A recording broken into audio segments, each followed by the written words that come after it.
अस्सलाम वालेकुम my YouTube family. उम्मीद करती हूँ आप सब ठीक होंगे। मैं भी बिल्कुल ठीक हूँ। आज मैं आपको पढ़ाऊँगी 9th क्लास की मैथ की बुक। आज हमारा टॉपिक है चैप्टर नंबर 1।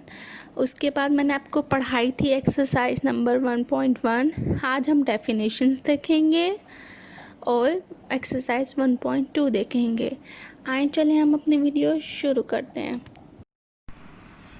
आज मैं आपको बताऊंगी टाइप ऑफ मैट्रिक्स। दो टाइप्स होती हैं, पहली रो मैट्रिक्स, दूसरी कॉलम मैट्रिक्स। ठीक है। रो मैट्रिक्स क्या होता है? जिसमें रो हो, मैंने आपको फर्स्ट लेक्चर में बताया था कि रो क्या होती है। रो को हम ऐसे रिप्रेजेंट करते हैं, ऐसे। ठीक है, यानी ऐसे। ये इसमें एक रो है, ठीक है। और कॉलम मैट्रिक्स में हमारे पास सीधे सीधे यानी कॉलम सीधी लाइन, मतलब ये कॉलम है हमारे पास। ठीक है, ये कॉलम मैट्रिक्स हो गया हमारे पास। अब आ गया रेक्टेंगुलर मैट्रिक्स। उन्होंने कहा matrix M is called a rectangular if the number of rows of M is equals to not equals to number of columns. उन्होंने कहा है कि अगर जो हमने कोई भी मैट्रिक्स ली है ना, उसकी नंबर ऑफ रोज और कॉलम इक्वल नहीं होंगे तो वो मैट्रिक रेक्टेंगुलर मैट्रिक होगा। ठीक है, अब एग्जांपल दिए उन्होंने, ये एग्जांपल दी हुई है। इसमें देखें 1 2 तीन रो हैं, एक और दो कॉलम है। ये इक्वल नहीं है नंबर ऑफ रोज और कॉलम, तो ये हो गया रेक्टेंगुलर मैट्रिक। ठीक है। स्क्वायर मैट्रिक, अब स्क्वायर मैट्रिक इसके अपोजिट है, जिसमें उन्होंने कहा है कि नंबर ऑफ रोज और कॉलम्स इक्वल हों। ठीक है, अब ये देखो, ये एग्जांपल उन्होंने दी है। ये इसमें 1 2 रो आ गई, 2 ही कॉलम आ गई। ये हमारे पास स्क्वायर मैट्रिक्स हो गया। ठीक है। अब नल और जीरो मैट्रिक्स, इसे नल मैट्रिक्स भी कहते हैं, जीरो मैट्रिक्स भी कहते हैं। नल मतलब आपको नल से ही अंदाज़ा हो रहा है और जीरो से कि जिसकी सारी एंटिटी जो है ना वो ज़ीरो हो, उसे हम नल और जीरो मैट्रिक्स कहेंगे। अब ये ट्रांसपोर्ट ऑफ अ मैट्रिक बहुत ही ज़्यादा इंपॉर्टेंट है और आपको इसमें समझने की भी ज़रूरत है। उन्होंने अब मैं आपको डेफिनेशन ये इंग्लिश पढ़ के नहीं बताऊंगी, मैं इसको आपको एग्जांपल के ज़रिए बताऊंगी। एग्जांपल बल्कि सॉल्व करके दिखाऊंगी कि ट्रांसपोर्ट होता क्या है हमारे पास।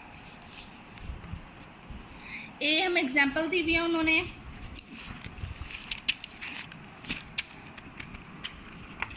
देखें, अब हमने कोई भी एग्जांपल समझे, वहीं वाली वो एग्जांपल ले ली हम लोगों ने। a is equals to 1 2 -1 2 1 2 1 4 3 0 -2। ये हमारे पास a आ गई। अब हमने इसका ट्रांसपोर्ट लेना है। ट्रांसपोर्ट को हम कैसे रिप्रेजेंट करते हैं? a के ऊपर t वो करते हैं। ट्रांसपोर्ट का मतलब होता है जितनी भी रो है ना उसे हम कॉलम में ही चेंज कर देना है। यानी ये जो ऐसी रो है ना, ऐसी जो रो है ना, इसको हमने ऐसे लिख देना है 1 2 3। यानी इस रो को उठा के ना हमने सीधे लंबे रुख को कर दिया। सेम इस रो को उठा के ना हम इस रुख को कर देंगे। सेम इस रो को उठा के हम इस लंबे रुख को कर देंगे। ये हमारे पास आ गया ट्रांसपोर्ट। ओके, ठीक है। अब मैं आपको बताती हूँ नेगेटिव मैट्रिक्स।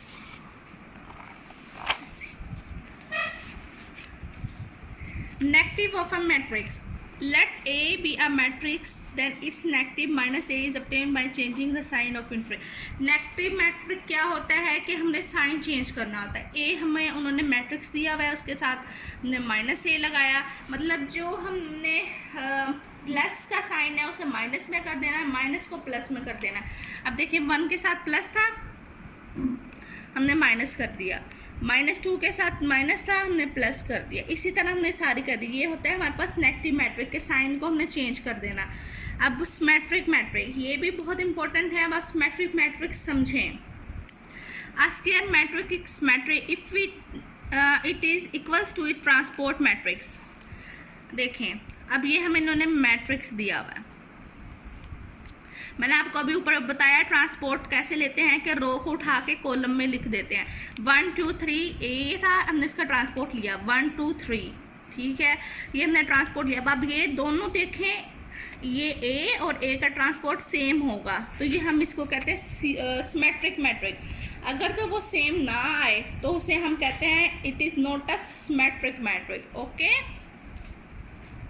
अब ये आ गया स्क्रू सिमेट्रिक मैट्रिक। ये बहुत ही बच्चों को यानी मुश्किल लगता है, तो मैं आपको ना इसको की एग्जाम्पल रजिस्टर पे सॉल्व करके दिखाऊंगी। ठीक है, उन्होंने कहा है पहले स्क्रू सिमेट्रिक में जो ए का ट्रांसपोर्ट होता है ना वो इज इक्वल्स टू होना चाहिए माइनस ए। हमने कोई भी वैल्यू ले ली, एग्जाम्पल हमने लिया,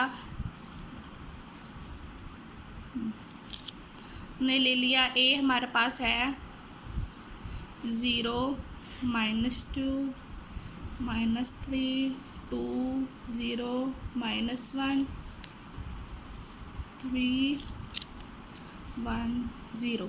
इसका पहले हमने लेना है ट्रांसपोर्ट लेना मैं आपको सिखा चुकी हूँ कि हमने रो को कॉलम में कन्वर्ट कर देना है।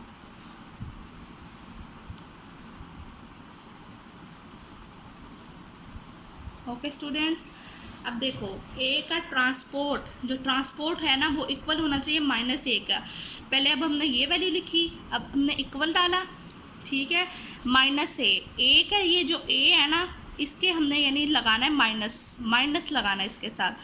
देखिए ज़ीरो के साथ तो हम नहीं लगा सकते साइन, कोई भी चाहे लगाएं ज़ीरो। वैसे ही ये जो -2 था इसके साथ हमने माइनस बाहर लगाया, ये -5, ये -3 था माइनस बाहर किया, -3 वैसे ही 2 के साथ -2 0 वैसे ही क्योंकि 0 के साथ कोई साइन नहीं होगा, ये -1 वैसे ही, ये -3 -1 0 वैसे ही। ठीक है, ये हमने यानी सोल्व कर लिया, ये हमारे पास आ गया -a। अब हमने कहा हमने माइनस कॉमन ले लिया, बाहर माइनस हमने कॉमन ले लिया, अब अंदर बच गया 0 2 -2 -3, ये माइनस बाहर आ गया था तो 2 0 -1 3 1 0।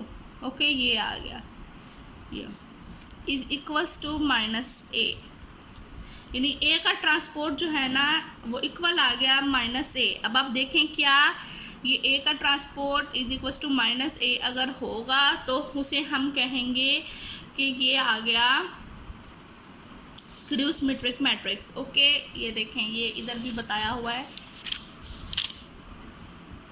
ये सेम। ओके, ये माइनस बाहर ले लिए, ये आ गया, इन्होंने कहा -a सिंस a का transport is equals to -a।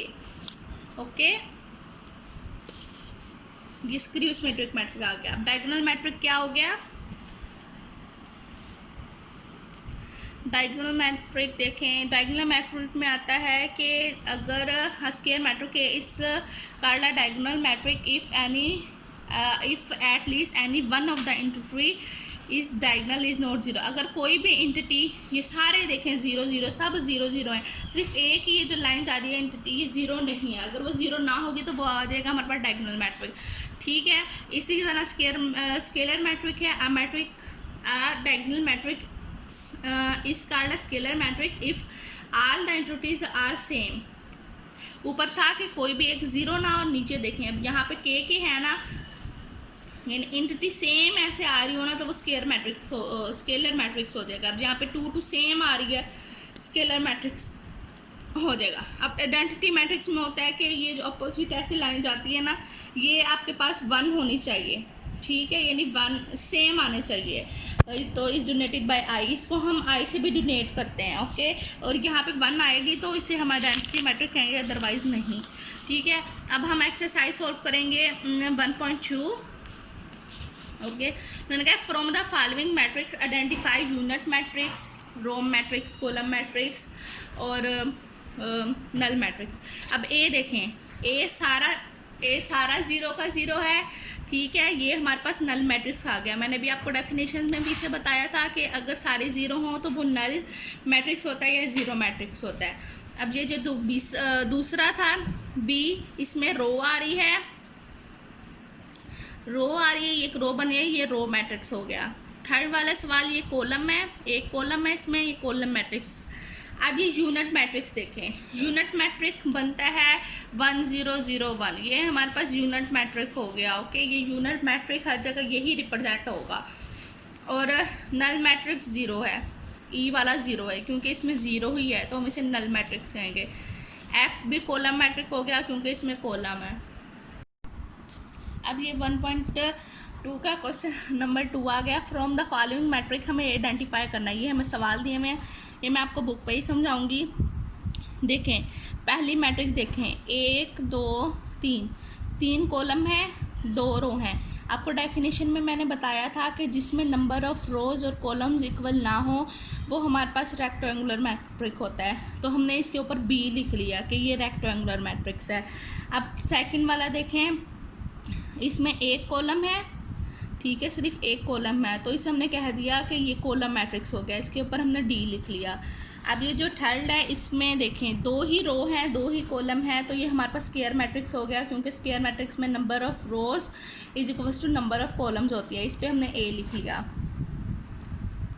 अब ये अगला देखें फोर्थ वाला, इसमें है हमारे पास 1 0। ये मैंने आपको बताया था कि ये क्या होता है, आइडेंटिटी मैट्रिक्स में सब ज़ीरो होता है, यूनिट मैट्रिक नहीं दिया तो हाँ इसे हम लोग आइडेंटिटी मैट्रिक्स भी कहते हैं। Identity matrix okay, unit matrix identity matrix बताया है मैंने आपको पीछे एग्जाम्पल में। ओके अब ये 5 वाला है, 1 2 3, 3 इसमें रो हैं 2 कॉलम है तो ये हमारे पास रेक्टेंगुलर मैट्रिक हो गया क्योंकि इसमें नंबर ऑफ रोज और कॉलम इक्वल नहीं होती तो इसके ऊपर हमने बी लिख लिया। अब ये 6 वाला देखें, इसमें सिर्फ और सिर्फ एक ही वो है रो है तो इसे हमने कह दिया ये रो मैट्रिक्स है। अब ये देखें, अब इसमें सिर्फ और सिर्फ एक ही हमारे पास कॉलम है, रोज जबकि ज़्यादा बन रही है तो ये हमारे पास कॉलम मैट्रिक हो गया। अब ये ए देखें, इसमें 3 ही रो हैं 3 ही कॉलम है तो ये स्क्वायर मैट्रिक्स हो गया क्योंकि नंबर ऑफ़ रोज़ और नंबर्स ऑफ़ कॉलम्स इक्वल हैं। ये लास्ट देखें, ये पूरा का पूरा ज़ीरो है, पूरा का पूरा ज़ीरो। जब पूरा का पूरा ज़ीरो हो तो वो या तो नल मैट्रिक होता है या ज़ीरो मैट्रिक होता है, ठीक है। तो वो हमारे पास आ गया ये नल मैट्रिक, यानी एफ़ हमने इसके ऊपर लिख दिया। ओके आज के लिए स्टूडेंट्स इतना ही, बाकी मैं आपको कल समझाऊंगी। ओके अल्लाह हाफिज़। अगर आपको हमारी वीडियो अच्छी लगी है तो लाइक और कमेंट ज़रूर कीजिएगा, बेल आइकन पर क्लिक कर दें ताकि आपको हमारी वीडियोस टाइम से मिल जाया करें। और अगर आपको हमारी वीडियोस देखनी है तो हमारा चैनल सब्सक्राइब करना ना भूलिए।